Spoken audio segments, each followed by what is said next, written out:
Feels to me like Draymond Green is punching up to try to get his media career even more elevated than it already is. You think? Yeah. Does he need that? He doesn't need it, but if you're Draymond Green and you're looking to, strike upward in the media market, there's only a couple of people who are further up on the ladder than he is right now, and that's one of them. I guess. The other one would be Barkley. Yeah. And he was on with Shaq. So who else is out there that, is he going to go after Skip Bayless? Well, please. You are touching on something that is kind of we could almost give this as a little tip out there to anybody's trying to start their own podcast. Like a well-known thing that you do in that world is you collaborate, you go on each other's podcast. Right. And grab each other's audience. And so, imagine that. What we're hearing from Draymond Green, he got his own podcast. But all of this stuff you've heard this week, none of it was on his own podcast. Right. It's on somebody else's podcast. Shaq's, yeah. And then John Wall's. Right. He's going on everywhere. And so is that, and he's on Inside the NBA every single day right now. Right now, when you invite Draymond Green, he says yes. Okay? So what's going on there?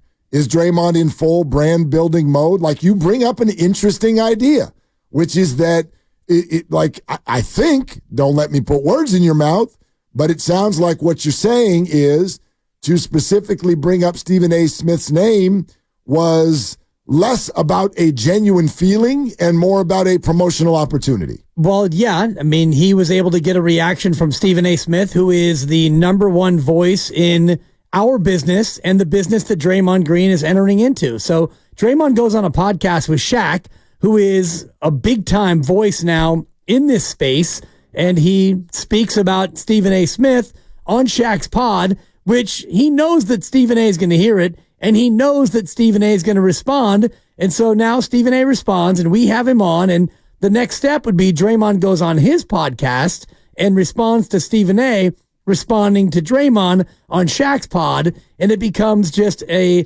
self-fulfilling prophecy of creating a story, a narrative about Draymond Green that keeps his name out there and it keeps him in the media spotlight. By the way, the very first thing that Stephen A. Smith said when he joined this show today in responding to what Draymond Green said, and we're going to circle back and play all this for you in case you're just hopping in your car right now. But when Draymond Green said he had lost respect for Stephen A., we asked for his response. And the radio audience missed a piece of what he said because he very, very much did not hold back by saying it was utter BS, except for he didn't say BS. Right. The letters that come after the BS. One was Bull. He used those. One was Schmidt. Casey Schmidt would like a word. Exactly. He'd like to come on and explain to everybody what Stephen A. just said. If you're on the YouTube or the Twitch audience, congratulations. You got to hear it. The radio audience, you did not. But that was the emotion behind what's going on in the back and forth. This is as professional, as seasoned of a media professional as possible. And he did not get 5 words out before cussing. No. With regard to what, and he said it was completely offensive to him. Right. It was complete bullshit, is I believe the way he opened the answer. Utter bullshit. Right. Yes. And I mean, it caught me off guard. And Stephen A. doesn't owe us anything. Stephen A. knows that we are terrestrial radio. And usually when you have a guest on, they have a little bit of a sense of, holding back the emotion. But Stephen A., you could tell that he was very emotional about this very notion. So they're both. And you triggered it by playing the sound, which you had to do. Of course. To get his reaction. We've got to let everybody hear what happened. But I think when Stephen A's on hold and we're waiting to bring him on and he hears it again, I think that definitely stirred up within him the emotions, and that's what brought out the Casey Schmidt bomb. Okay, so here, by the way, we're going to do these 3 in a row now. Okay, so that you, the listener, can understand what's going on. And by the way, the phone lines are open. Yeah. Pick a side. There you go. There you go. 888-957-9570. No, for real. Like whatever the reaction is to this, 888-957-9570. Let's go back in time.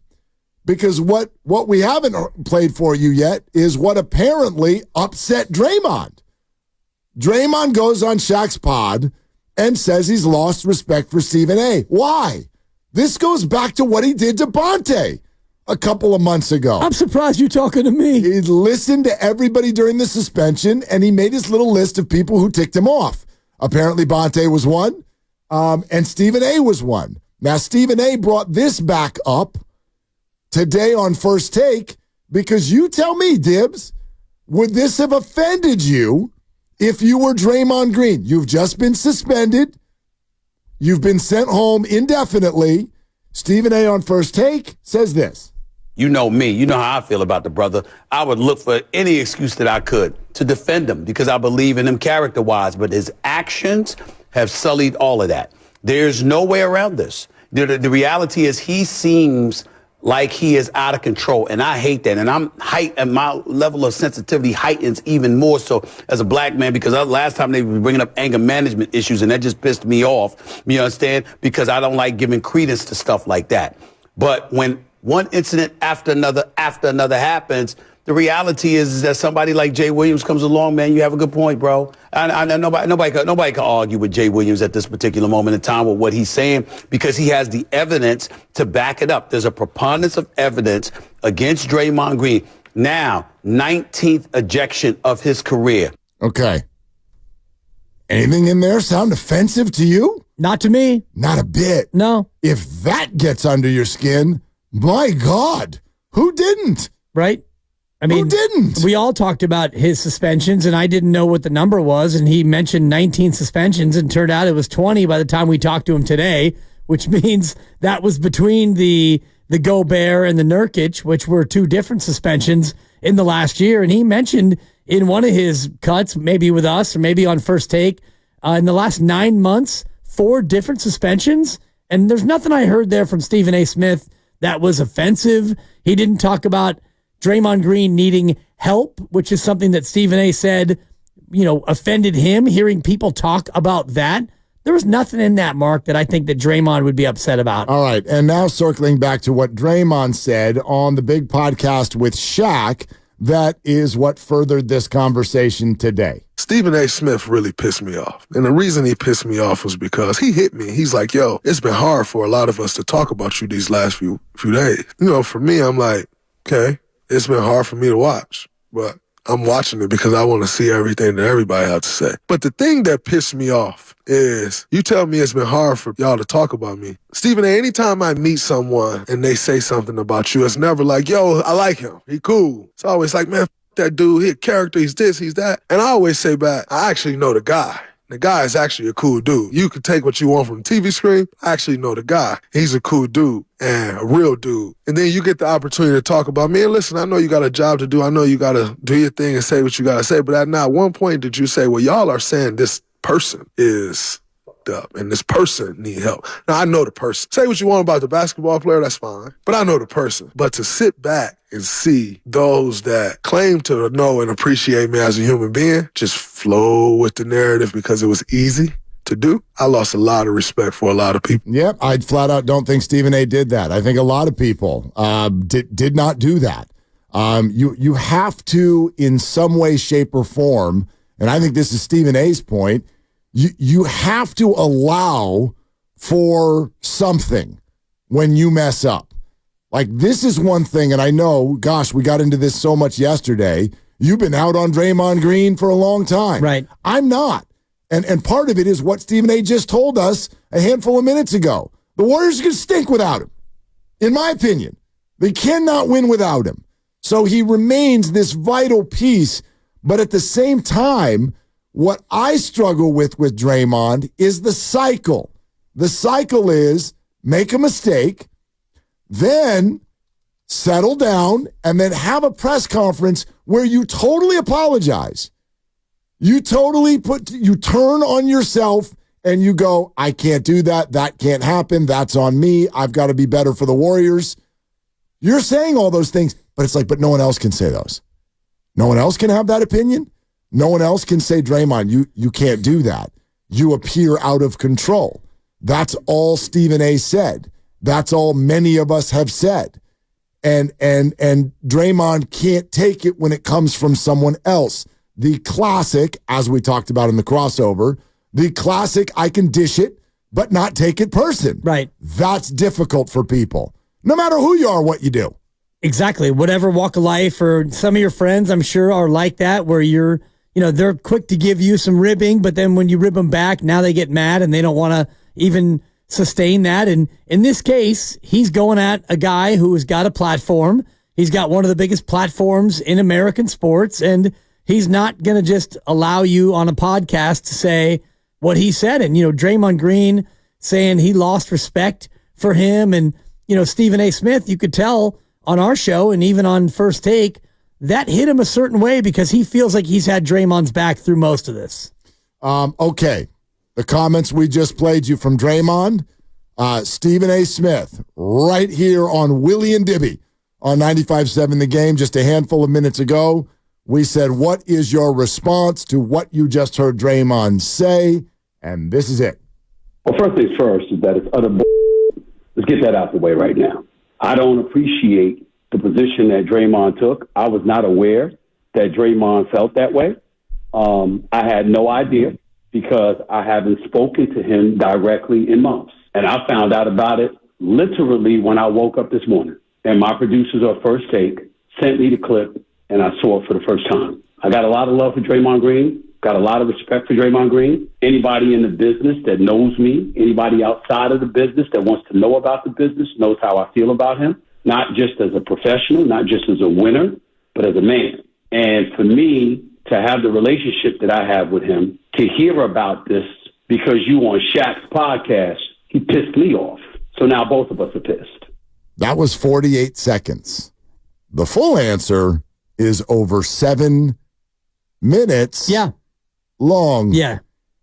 And is available on the Odyssey app and YouTube, by the way. Of course, and I would imagine you're going to hear it again at some point. I would imagine at 5 o'clock you might hear it again. Yes, which, Stephen A. is, I think you may or may not like what he does or how he presents his content on TV, on his TV show or on his podcast, but one thing he is, and you've spoken to it, and I've talked to 20 or 30 people who know the man personally, he's an authentic guy, and he is exactly as he describes himself, as far as, calling people. And when he has a take, it's usually well-reasoned and well-sauced.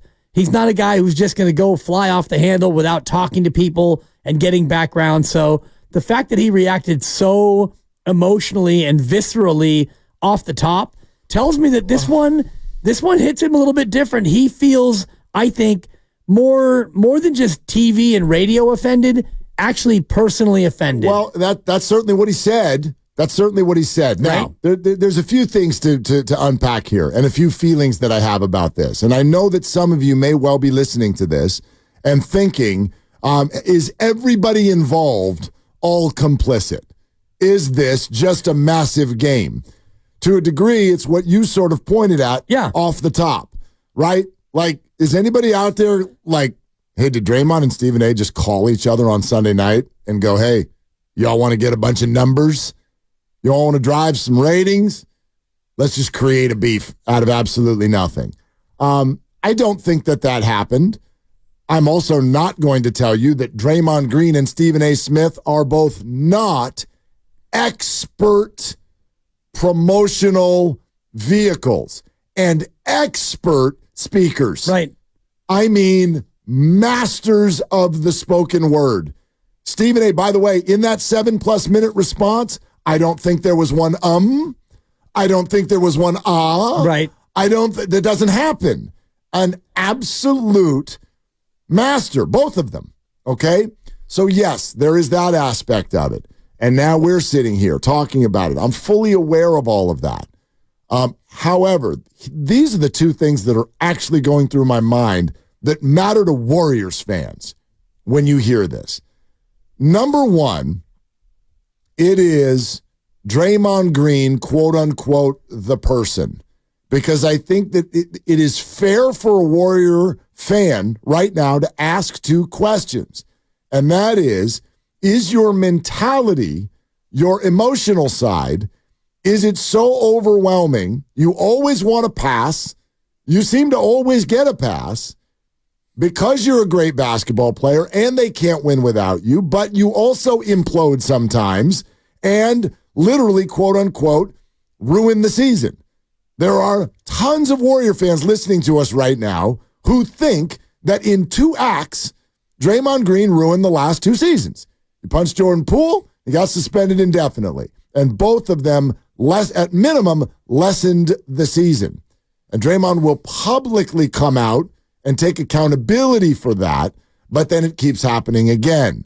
And so I think it is very fair for a Warrior fan right now to say, look, here we are again. We're in emotional back and forth space, and that does not help the Warriors win. So that's number one. But the other side to it, for those of you who believe that this is just all promotion, we're LeVar Balling this whole life now if you're Draymond Green, that's not good for the Warriors either. Is Draymond Green mentally almost in retirement mode? Think about what we've got just the last few days. Hey, if we lose for 5 years, I'm good because my guys, and I got my contract. Meantime, I'm going to go on Inside the NBA every day. I'm going to go on everybody else's podcast. I'm going to start a media war with Stephen A. Smith. You could easily start to think that what Draymond is doing is putting his focus into his media world rather than his basketball world. Fair thought. Right. And those are my concerns. Yeah, for me, it's less of a concern because it's May 23rd, and ultimately you can do whatever you want with your offseason. We won't hear from Klay again until free agency, and if Klay was under contract, we wouldn't hear from Klay until early October. You just wouldn't. He might show up in China and do some shoe tour with his Anta brand. Otherwise, you can catch him in the Bay if you're going to catch him. Steph is going to be either golfing, parenting, or saving the world. We know that. Andrew Wiggins, who knows where he is. So if Draymond Green wants to do this with his offseason, that's fine.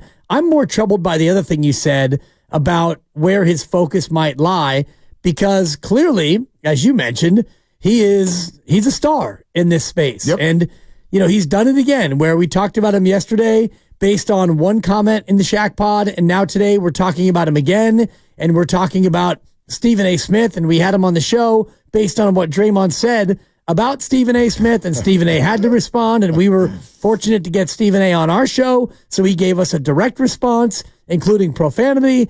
But Draymond Green is a savant in the spoken word media, so if that's what he wants to do now, I don't think that detracts from what he wants to do in October.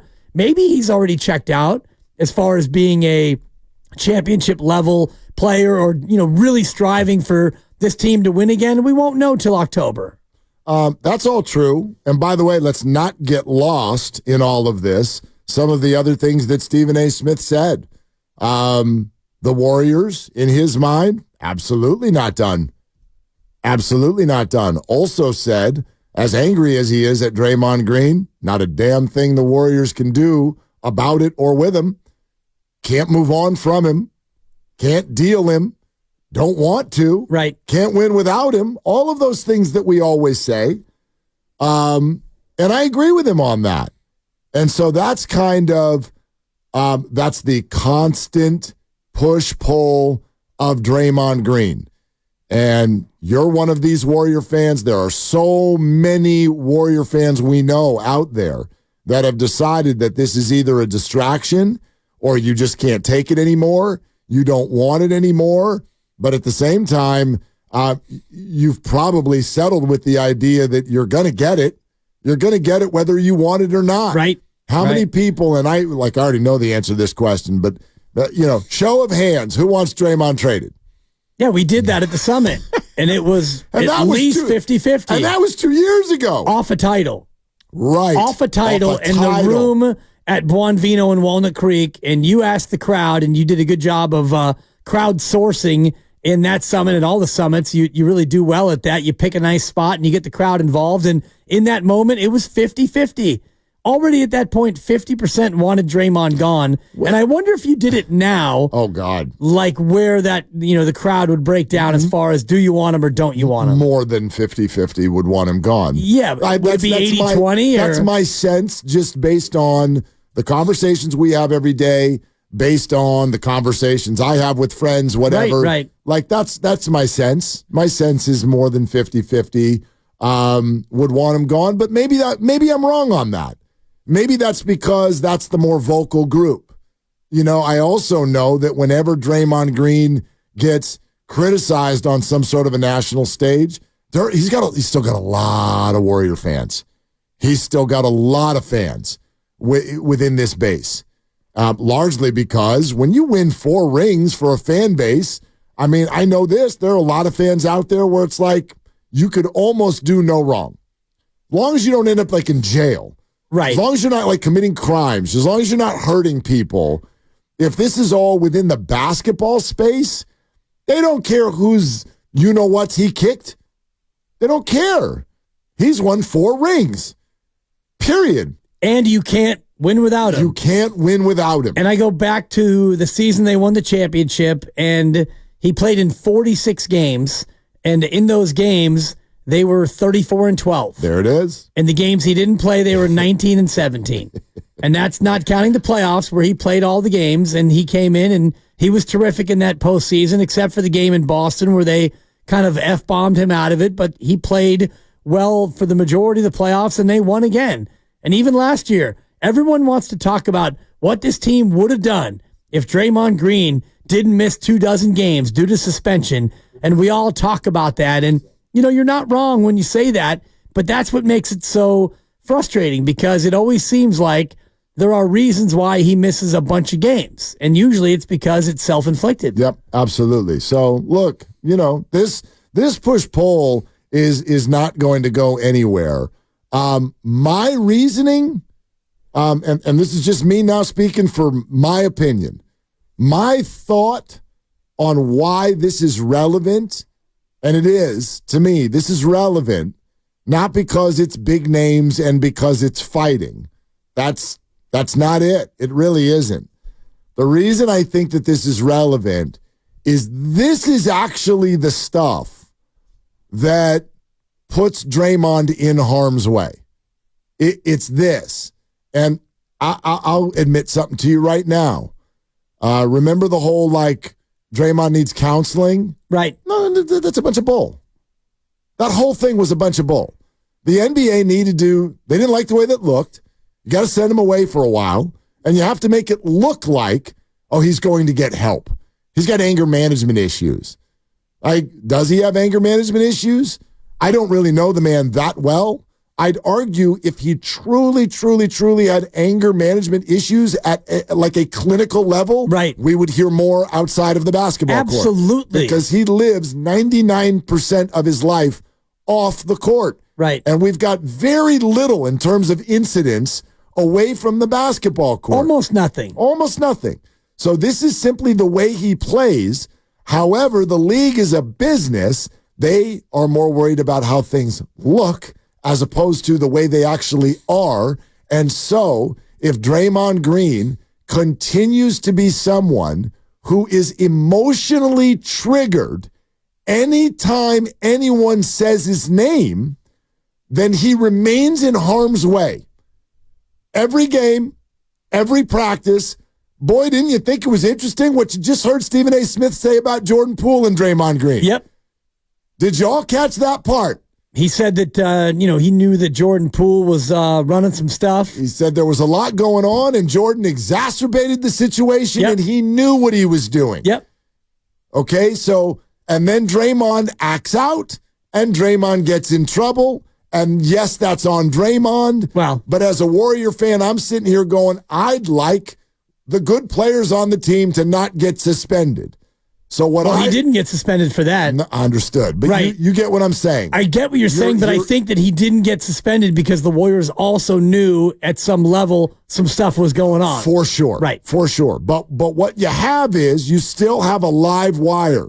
You still have someone who is suspendable because he's triggered every time he hears his name, which is really hard for people because he has no problem yelling about everybody else's name. Right.